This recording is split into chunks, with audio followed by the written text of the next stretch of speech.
So, willkommen zu einer neuen Folge Piranha Becken TV. Wie ihr sehen könnt, sind wir auf der Autobahn, ja, ziemlich schnell, weil die Jenny, die hat Captain Bleifuß getankt, ja. Und ja, wir sind auf dem Weg zum Zack in Düsseldorf. Das Zack, das ist ein, was ist das überhaupt? So ein Kulturhaus, da machen die ein besonderes Format, das nennt sich Kultur aus der Konsole. Da wird gequatscht über Computerspiele und da fahren wir jetzt hin. Genau, und da wollen wir jetzt mal gucken. Das heißt, ich will gucken, weil nämlich die Jenny ganz alleine da auf der Bühne sein wird. Haben die dich eigentlich auch schon vorgeimpft, was du da sagen sollst? Naja, ich weiß zumindest, welche Themen besprochen werden. Ansonsten wird es ein relativ offenes Gespräch, glaube ich. Dann gucken wir uns das mal an, was da so ist. Und am besten erstmal die Location und ja, bis gleich. So, jetzt sind wir direkt vor dem Zack, ne? Genau. Also, wer ist außerdem noch da? Momentan noch gar keiner, weil wir sind sehr früh gekommen und haben uns hier schon mal platziert. So, da nächste Woche ja die Gamescom ist heute die Woche davor. Und es werden halt verschiedene Trailer besprochen, die wohl irgendwie aktuell sind. Und es wird ein bisschen über Piranha Bytes und uns gesprochen. Und da bin ich mal sehr gespannt, was auf uns zukommt. Wer ist denn eigentlich der Veranstalter hier? Das ist der Carsten. Also der Carsten hat mich eingeladen. Den lernen wir hoffentlich gleich noch kennen. Dann kann der sich selber noch mal vorstellen. Ich weiß, dass unser Harry tatsächlich mal eingeladen war vor einiger Zeit. Der war auch mal hier. Findet man auch auf Facebook und auf der Internetseite des Zack. Und dann sieht man immer, wann die nächste Veranstaltung ist. Und dann wird über Aktuelles aus der Gamesbranche gesprochen. Okay. Du als alter Hase, bist du denn schon nervös irgendwie, dass du jetzt auf die Bühne darfst? Ist das denn eine Bühne, wo du dahin musst? Oder? Ich glaube schon, ja. Ja? Mhm. Und was hat der Harry denn erzählt? Wie lief das denn das letzte Mal? Der Harry sagt, das ist alles ganz locker. Ja? Das ist alles ganz locker, die Leute sind alle total nett. Und anschließend gibt es noch ein Bierchen. Wie kamst du denn dazu überhaupt? Ja, war Harrys Idee, ne? Weil der hier war. Wie der dazu gekommen ist, weiß ich gar nicht. Aber der Carsten, der hatte irgendwie die Idee, wäre ja schon geil. Also erstmal ist es ziemlich cool, wenn tatsächlich Entwickler selber hier zu Gast sind. Denn es gibt auch oft andere Leute, irgendwie Streamer oder sonstiges, die vielleicht zu Gast sind.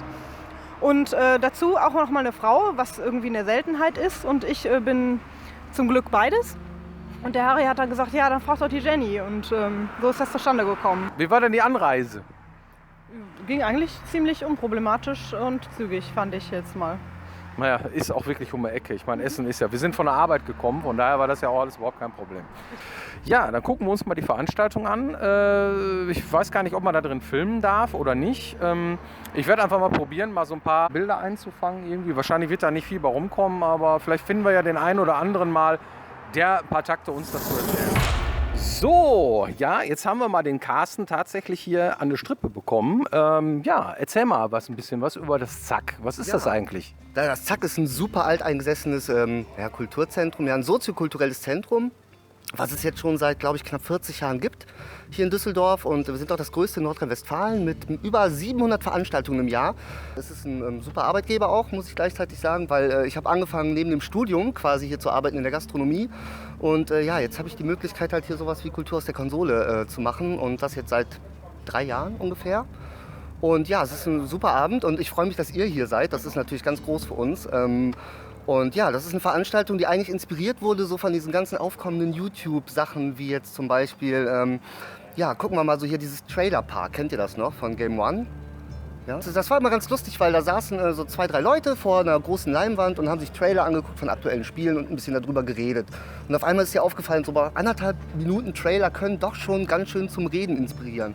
Und dann, ehe man sich versieht, hat man eine Dreiviertelstunde irgendwie voll. Und dann haben wir gedacht, so, naja, vielleicht kann das ja auch sein, dass das sowas funktioniert im Live-Rahmen. Und ich habe da mit dem Zoe, das ist der Programmplaner hier im Zack, der gerade da hinten verschwindet. Ja, aber, und weg ist er. Genau, aber den werdet ihr sicherlich auch noch kennenlernen irgendwann mal.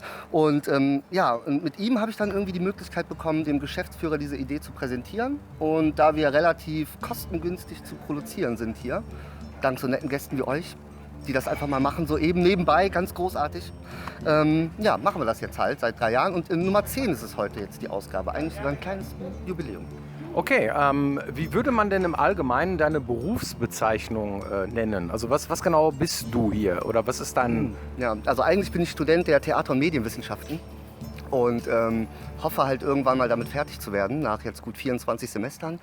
Ja, aber hier bin ich jetzt eigentlich so eher Moderator und gleichzeitig auch Redakteur quasi meiner eigenen Sendung, denn ich bereite auch alles vor, suche die Trailer aus, suche die Gäste aus, schreibe die Gäste an und mache das eigentlich so, ja, mit Permission des Zack halt. Und ja. Okay, und diese Veranstaltung, wie genau seid ihr darauf gekommen und was genau bezweckt ihr damit? Ja, also irgendwann habe ich mir mal gesagt, so im Laufe meiner Studienzeit, dass ich gerne Theaterwissenschaften so mit modernen Medien irgendwie kombinieren wollte. Und meine große Leidenschaft schon immer seit dem NES früher waren halt Videospiele. Und da ich jetzt mittlerweile auch finde, gerade in Deutschland haben wir so eine Plattform, auch mit dem C64 und mit dem Amiga, so eine richtig alte Tradition von Gaming, quasi, dass das schon wesentlich mehr ist als nur dieses allseits belächelte Hobby. Ja, ihr Couch Potatoes, ihr zockt ja eh immer nur und esst eure Chips dabei. Nein, wir haben halt wirklich, ja, mittlerweile wirklich eine Kultur entwickelt für Videospiele und das zeigt ja nicht allein jetzt in Berlin das Computerspielmuseum, in Karlsruhe diese Spielhallen-Junkies, die halt wirklich da über 60 Automaten in Schuss halten und ach, da werde ich ganz aufgeregt. Ja, also ich glaube, es gibt so viele Nischen und Sachen, die man anzapfen kann hier in Deutschland, dass ich glaube, dass so ein soziokulturelles Zentrum wie das Zack halt genau sowas auch brauchte. Gerade um halt auch zu gucken, dass die nächste Generation an Kulturinteressierten halt dranbleibt. Ne? Und ja, ihr wisst ja selber wahrscheinlich, wie jetzt die Umsätze von EA oder Ubisoft halt aussehen. Bei euch wird das wahrscheinlich ein nicht ganz so explosiver Rahmen sein, aber es fließt halt wirklich auch schon Geld in den Bereich. Und ja, ich glaube, das ist eine gute Möglichkeit, das halt mal auszuprobieren. Du hast gesagt, das ist Jubiläum heute sozusagen, 10. Mal. Wie geht's dir damit und was ist dein Blick für die Zukunft? Ja, also ich bin ein bisschen aufgeregt immer noch, ja, aber ich glaube, das haben jetzt heute schon 10 Leute gesagt, das soll ja auch so sein, man soll ja immer aufgeregt sein. Ihr kennt das bestimmt von Piranha Becken TV. Man denkt dann doch irgendwie immer so, ne, hoffentlich habe ich jetzt keinen Verhaspler oder auf einmal keinen Hänger, was wollte ich erzählen oder so. Ja, der Vorteil an YouTube ist ja, man kann es ja rausschneiden, wenn es nicht funktioniert. Das stimmt. Ja, das ist noch der Vorteil, dass wir relativ klein von der Zuschauerzahl sind. Das ist halt also die Blamage, die man sich selber dann dadurch gibt, die hält sich auch noch im Rahmen. Also man ist noch nicht an Stadt bekannt als der Depp oder so. Ja, das wünsche ich mir für die Zukunft vielleicht, dass noch mehr darauf aufmerksam werden und den Weg auch wirklich hier hinschaffen. Eintritt ist frei natürlich und ja, man hat halt nur positives Feedback. Gerade halt diese Nähe, auch mit dem Publikum reden zu können in diesem Rahmen, macht halt super viel Spaß. Und ja, ich hoffe, dass du das heute Abend auch erfahren wirst, dass einige kommen. Und ja, also... ja, das ist, hört sich sehr super spannend an. Das gucken wir uns nachher mal an. Ich weiß nicht, ob ich irgendwie ein paar Bilder eingefangen kriege. Ich werde es mal probieren und dir wünsche ich viel Glück. Dankeschön. Das ist toll. Ja, wie groß ist euer Team? Tatsächlich aktuell sind wir 29, ich habe gerade mal durchgezählt. Ja, es werden wahrscheinlich Anfang des Jahres dann 30. Okay, boah, das ist ja wirklich eine überschaubare Anzahl. Jetzt hatten wir den Harald schon hier, dann ich, dann fehlen jetzt noch, Björn ist auch noch da, dann fehlen uns ja nur noch 26, nee 26 andere, das ist ja super. Und ihr seid auch auf der Gamescom, denke ich mal. Das steht für euch jetzt auch an. Genau, wir sind auf jeden Fall auf der Gamescom. Wir sind eigentlich immer auf der Gamescom, weil Köln ist auch nicht sehr viel weiter. Und das ist irgendwie so zweites Wohnzimmer geworden für uns. Dieses Jahr allerdings tatsächlich mal in der freien Zeit, wenn man das so sagen kann. Ja? Normalerweise haben wir ja irgendwas zu zeigen oder zu promoten bei Elex. Das ist jetzt im Oktober rausgekommen. Waren wir, ich glaube, 3 Mal auf der Gamescom und haben das gezeigt. Einmal nur mit so einem, keine Ahnung, standen auf der Bühne und haben nur so eine, sag mal schnell, hier so eine Dia-Show gezeigt, so ungefähr. Und am Ende natürlich mit Demo das komplette Spiel. Und dieses Jahr ist es das erste Mal so, dass wir hergehen und uns mal andere Sachen angucken können, denn dafür ist normalerweise noch gar keine Zeit. Ja, auch mal ein schönes Gefühl, glaube ich. Einfach mal ohne diesen ganzen Termindruck durch die Hallen gehen zu können und mal wirklich nach seinen Vorlieben auch aussuchen zu können, was interessiert mich, was gucke ich mir gerne an. Genau, wir haben so einen kleinen Plan gemacht in Dingen, die wir uns gerne angucken wollen und ja, stiefeln dann am Dienstag schon los und sind bis Freitag da. Ist denn irgendwie einer von euch auch bei der Gamescom? Mal Hallo? Ja. Deshalb ist die Gamescom auch immer so voll. Das ist kein Wunder. Das ist ja wirklich. Andere Titel noch, die ihr euch so auf die Agenda geschrieben habt? Cyberpunk. Elex 2. Spoiler! Und bei euch, gibt es da was Besonderes? Was ist bei dir so dein Objekt der Begierde? Ja, auf jeden Fall auch Cyberpunk. Das wird auch sehr schön. Und ansonsten, ja, wir sind natürlich erstmal irgendwie beim Publisher unterwegs, ne? THQ Nordic, die haben eine große Bühne und da laufen wir meistens rum irgendwie. Wenn ihr uns irgendwie seht auf der Gamescom, keine Ahnung, ich erkenne euch nicht mal von hier oben, dann quatscht uns gerne an. Und dann gucken wir, was die so machen. Wir sind bei die Silber unterwegs, gucken, was die so machen. Und dann gucken wir mal irgendwie bei den anderen. Sagen wir die Messe Geistern, für alle, die irgendwie schon Zugang haben. Genau, Dienstag bis Freitag laufen wir da rum. Obwohl wir am Donnerstag schwer zu erkennen sind, da laufen wir mit dem Cosplay. Oh, könnt ihr verraten, als was Cosplay? Soll ich verraten, als was? Ja, ja. Ja, also wir gehen als Batman und Catwoman.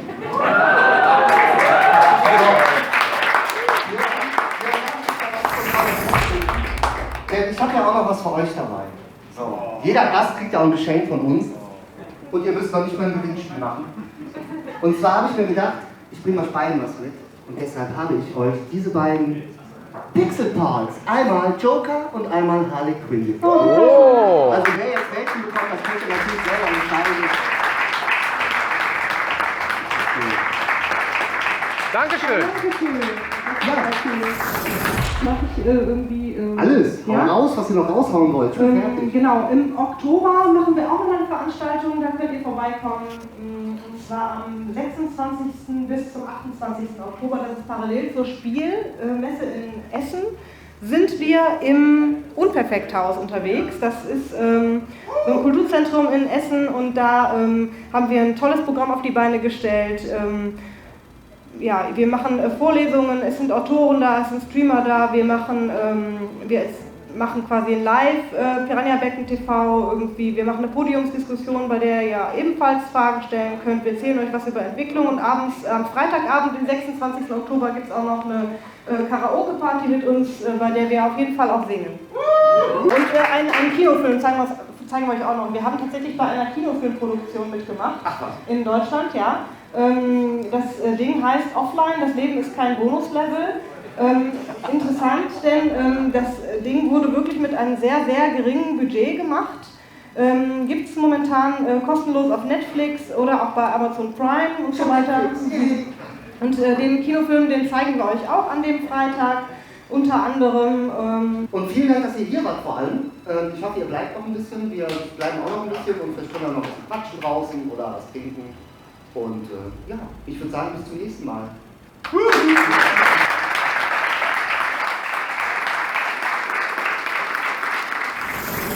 Ja, wie war's denn für dich?